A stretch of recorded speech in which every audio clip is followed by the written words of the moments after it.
Hello, hello, hello, hello, everyone. This is your favorite leadership coach as well as leadership development specialist expert, principal pipeline expert, and everything else in between. Greetings. This is Dr. Chara Williford, also known as Dr. Chara, owner, founder, CEO of Be Your Best Yet coaching and consulting and collaboration. We are a strategic education consulting company. All right, so I am coming at you today because, of course, one of my platforms is to ensure that we have empowered principals so that we can have thriving schools. Now, we have been talking about collaboration for the past week or so. And I want to talk about when collaboration goes left or when collaboration goes bad. So in a perfect world with our magic wands, where's mine? Hold on. This is my magic one. My former assistant principal, who's now a principal, gave me this a few years ago when we were a collaborative team, a dynamic duo together. All right, so in our perfect world, we would love to our magic wand and have what's on the screen here. That collaboration is the harmonious orchestration of talents, ideas, and efforts within a school community. But what happens when a principal, or really any leader, but in this case, when a principal that goes left? So I'm coming at you with this particular question, pulling up my phone because I actually received this as a question within my private messaging. I guess do people still say DM? I don't know. So, anywho, the question is thinking about ways to deal with working with people who seem to want to sabotage versus support. And so as principals, um, we experience the quote unquote the dark side when collaboration goes left often. And we do have to have skills within our toolbox to deal with that professionally. So number one is let's not take it personal, number one. And let's take the personal out of it, even though it's very difficult to not perhaps take it personally when you feel as though someone is trying to sabotage you versus supporting you. And some of what I responded back to this particular leader is I had a series of questions because I'm curious, Chara. All right, so I said, how many people fit into this category? How many people do you think fit into this category? And what percentage of your staff is this? Okay. Then I also went on to note one thing that worked for me and still works is to communicate openly and transparently with all of staff, uh, and this keeps your message from getting crossed in translation.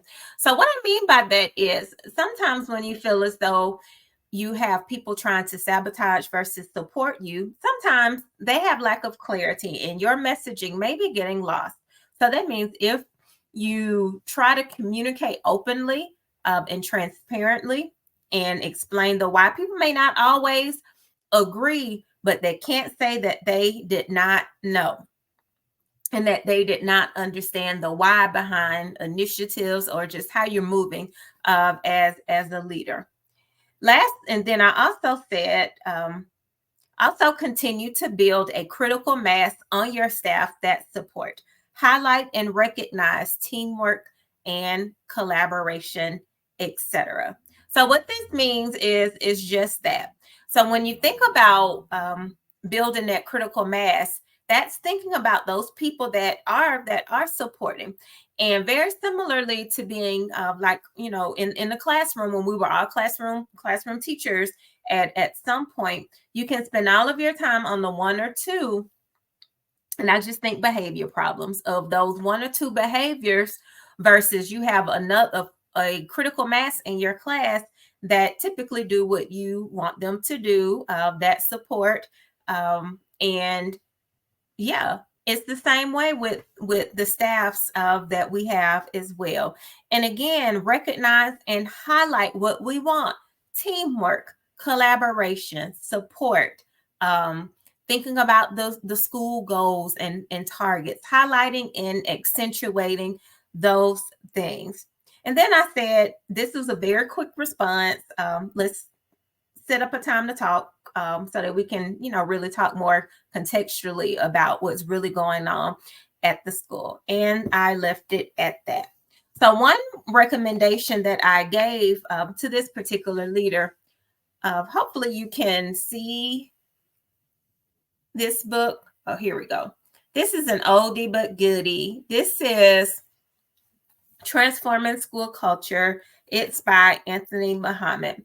And when I talk about the critical mass within this particular book, you can actually take your staff and categorize them into various categories.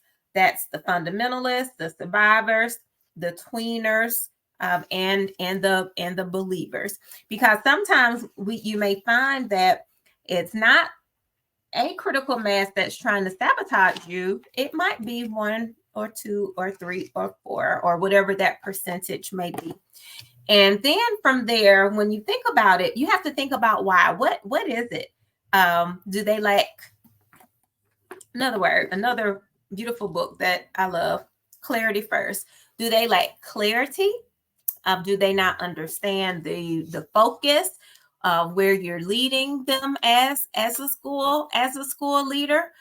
Do they just not disagree? Can they just not support your agenda?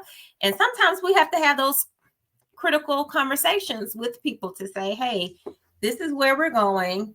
I understand you may have some concerns or whatnot. However, this is the direction we're going in. Please tell me, how can I best support you in this? How can I help you to understand where we're going, why we're going there, and can you be a part of this team? Sometimes you have to have those conversations with people. Not sometimes, most times you have to have that. And often, if we think about why people sabotage, if we try to lead with an assuming of positive intent, is it that they are just mean spirited, or perhaps are they just not a good fit for the team and where you're trying to go in the future? Or do they just lack clarity and understanding behind the why? Or do they even see themselves in the where the school is going?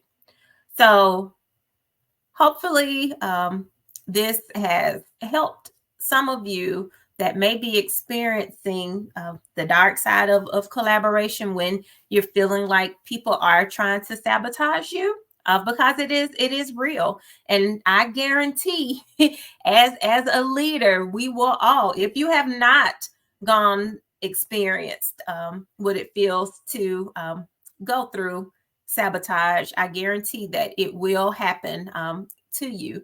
And just remember, number one, do not take it personal. Do not. It's very hard, but do not take it personal. And then number two, figure out your strategy to figure out, well, why is this person disengaged? And try to figure out how you can re-engage them within the mission and vision of the school, as well as perhaps to repair the relationship if that's what's needed. All right. This is Dr. Chara. I am signing out. And perhaps let me know. Feel free, just like this particular principal sent me a message. Feel free to email me, to DM me with any of your questions that you may have, and perhaps they will make it to a discussion. But this is Dr. Chara. I am signing out, and just remember that collaboration is a journey. Creating a team that has synergy does not happen overnight. That it In order to have what's on this screen of a harmonious orchestration of talents, ideas, and efforts within the school community takes intentional work. It takes intentional focus on this specifically. So do not give up. Continue to build it intentionally. Again, I will continue to use that I word, and continuous monitoring of that collective excellence, and speak it, own it, believe it, model it as leaders of that is you, because everyone should see you as walking collective excellence. And so sometimes you might have to even go internally and say, do I truly move that way as a leader? Am I giving off collective excellence vibe? Am I? And only you can answer that. So when you're dealing with sabotage, also think about yourself and think about, have I contributed to this? In what way? Not taking it personal, but that's being reflective in that regard. All right. So if you so choose, find this wonderful book about clarity first, and the oldie but goodie, transforming school culture by Anthony Muhammad, is another great one to go by. And I'll see you next time.